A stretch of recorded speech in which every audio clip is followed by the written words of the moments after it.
అసలు దోసకాయ చేదుగా ఎందుకుంటాయి కొన్ని కొన్ని అనేసి మీకెప్పుడైనా అనిపిచ్చిందా? నాకైతే పర్సనల్‌గా ఎక్స్‌పీరియన్స్ చేశానండి. ఒకసారి నేనే దోసకాయ కర్రీ చేస్తుంటే, దోసకాయ చేదు చూడాలి అని నాకు తెలియక నేనైతే కర్రీ అలానే వండేశాను. కానీ తీరా కర్రీ అంతా అయిపోయాక తిందామని చూస్తే ఇంకేముంది దోసకాయ అనేది చాలా చేదుగా ఉంది. అప్పుడు మా మమ్మీ చెప్పారనమాట, దోసకాయ ఎప్పుడైనా వండేటప్పుడు చేదు చూడాలి అని.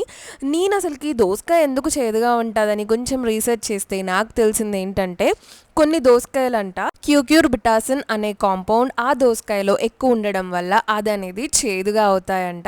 సో, మీరు కూడా ఎప్పుడైనా దోసకాయ చేదు చూడకుండా మాత్రం అస్సలు కర్రీ చేయకండి. ఈరోజు మా లంచ్‌కైతే మమ్మీ దోసకాయ, ఆలుగడ్డ అండ్ టొమాటో 3 కలిపి కర్రీ చేస్తున్నారు. ఎక్స్‌ట్రీమ్ డెడ్లీ కాంబినేషన్ అండి. చాలా యమ్మీగా ఉంటుంది. మనము ఈ దోసకాయ అండ్ పొటాటో సేమ్ క్వాంటిటీలో తీసుకోవచ్చు. ఇక్కడ మమ్మీ అయితే ఒక పెద్ద ఆలుగడ్డ, అలాగే పెద్ద దోసకాయ తీసుకున్నారు. ఈ రెండిటికి పావు కేజీ టమాటో అయితే కరెక్ట్‌గా సరిపోయింది. అండ్ అల్లం వెల్లుల్లి పేస్ట్ మాత్రం తాలింపులో ఖచ్చితంగా వేసుకోవాలండి. దానివల్ల ఎక్స్ట్రా ఫ్లేవర్ అనేది వస్తుంది మన కర్రీకి అండ్ చాలా యమ్మీగా ఉంటుంది. అండ్ కర్రీ ప్రాసెస్ కూడా చాలా సింపుల్‌గా అయిపోతుంది. ఎక్కువ టైం పట్టదు. కర్రీ కన్సిస్టెన్సీ చెక్ చేసుకొని లాస్ట్‌లో మన హోమ్‌మేడ్ ధనియాల పొడి వేసేసుకుంటే యమ్మీ యమ్మీగా ఆలు, దోసకాయ, టొమాటో కర్రీ అయితే రెడీ అయిపోతుంది. ఇంకెందుకు ఆలస్యం, మీరు కూడా ఈ రెసిపీనైతే ట్రై చేసేయండి. మీకెలా వచ్చిందో కమెంట్స్‌లో ఖచ్చితంగా చెప్పండి.